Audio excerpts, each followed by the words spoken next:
India में जब लड़की पैदा होती है ना तो लोग खुश नहीं होते, दुखी हो जाते हैं। अनपढ़, जाहिल, गवार, बेवकूफ, इन लोगों को ये सब बोलने वाले। पहले तुम बताओ कि अपनी बेटी को पढ़ा लिखा कर इस काबिल बनाना कि वो एक पूरे खानदान को चला सके और उसके बाद उसे खुद से अलग करना पड़े तो कैसा लगेगा, वो भी दहेज के साथ। इंडिया में जब लड़के को पढ़ाया लिखाया जाता है तो वो इसलिए नहीं कि वो बड़ा होके अच्छा कमाएगा, माँ बाप के बुढ़ापे का सहारा बनेगा, बल्कि इसलिए ताकि जितनी ज़्यादा पढ़ाई उतना ज़्यादा दहेज, जितनी बड़ी डिग्री उतना बड़ा दहेज, जितनी ज़्यादा इनकम उतना ज़्यादा दहेज, और इनकम ना भी हो तो जितना बड़ा घर उतना ज़्यादा दहेज, जितनी ज़्यादा ज़मीन हो उतना ज़्यादा दहेज। और ऊपर बताए गए कोई भी नुस्खे काम न करे तो झूठे और दोगले बिचौलिए तो काम आ ही जाते हैं। जितना ज़्यादा झूठा बिचौलिया उतना ज़्यादा दहेज। After so many years of making the दहेज कानून, और आई से द एंटी दहेज कानून, फिर भी इंडिया में पूरे धड़ल्ले से बिना किसी प्रॉब्लम के दहेज लिया और दिया जाता है,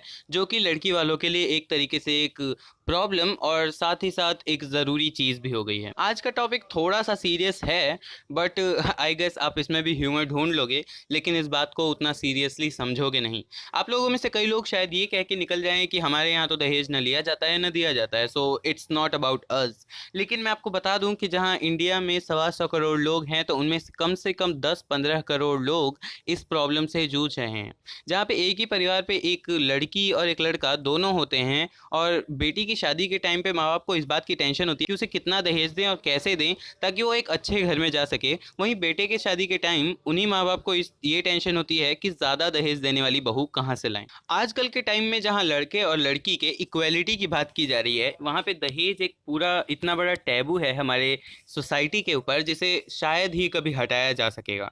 मैं ये चीज़ इसलिए बोल रहा हूँ क्योंकि definitely I will say definitely कि हमारी सोसाइटी में ये चीज़ बहुत ज़्यादा प्रिवेलेंट है, और इसकी वजह से बहुत सारी ऐसी प्रॉब्लम्स भी आती हैं जिनको शायद आप तब तक फेस नहीं करेंगे जब तक आप खुद उस जगह पे ना हो। कहते हैं हर प्रॉब्लम का एक सॉल्यूशन होता है, तो डेफिनेटली इस प्रॉब्लम का भी सॉल्यूशन बहुत ही सिंपल है कि we take the equality to the next step, और इक्वालिटी को हम इस हद तक रखें कि सच में लड़के और लड़की को हम इतना समान माने कि डेफिनेटली विदाई तो लड़की की ही होगी, लेकिन इसमें इतनी बकवास चीज़ को हम शामिल ना करें ताकि शादी शादी ना होकर एक बिजनेस डील बन के रह जाए। डेफिनेटली इस चीज़ को रोकने का सिर्फ और सिर्फ एक तरीका है कि लड़के वाले इस बात को समझें, क्योंकि हम कितना भी कह दें कि हम दहेज न दें, क्योंकि एक कानून है तो हम केस कर सकते हैं, हम पुलिस के पास जा सकते हैं, but all these things do not work. जहाँ पे हम शादी की बात कर रहे हैं, एक सोशल फंक्शन की बात कर रहे हैं,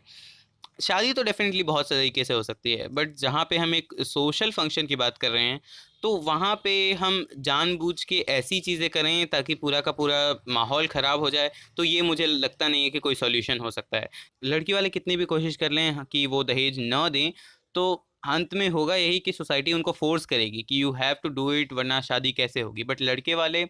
दे can do it more easily, like they do not ask for the dowry, और बात ख़त्म हो जाती है, राइट। अब वन मोर थिंग कि सोसाइटी हम लोगों से ही बनती है, तो अगर हम अपनी सोच को चेंज करेंगे तो ही शायद कुछ हो सकता है, क्योंकि अगर हम दहेज ना दें तब भी ये मान लिया जाएगा कि शायद इनके पास इतने पैसे ना हो कि अपनी बेटी की शादी ज़्यादा अच्छे तरीके से कर सकें, और अगर हम लड़के वाले हैं और दहेज ना लें तो ये कह दिया जाएगा कि लड़के में ज़रूर कोई कमी है, या फिर लड़का ज़्यादा पढ़ा लिखा नहीं है, उनके पास ज़्यादा धन दौलत नहीं है, इसलिए उन्हें दहेज नहीं मिल रहा है। But all these things do not work if you have a clear goal in your mind. So definitely आज की वीडियो ज़रा थोड़ी सीरियस है, बट यू शुड अंडरस्टैंड। मैंने पिछली वीडियो कोविड-19 की वैक्सीन के ऊपर बनाई थी, which was also a little bit serious. मैं थोड़ा सा ह्यूमर डालने की कोशिश करता हूँ उसमें, ताकि क्योंकि लोगों को डायरेक्ट सीरियस बात समझ में आती नहीं है ना, क्योंकि कुछ भी कर लो लोगों को एक स्पीच तो सुनने का मन करेगा नहीं। बट अगर आप लोगों ने यहाँ तक ये बात सुनी है तो प्लीज़ इस बात पे ज़रा गौर कीजिएगा, और दूसरों को भी ये बात समझाइएगा जो इस दलदल में धंसे हुए हैं।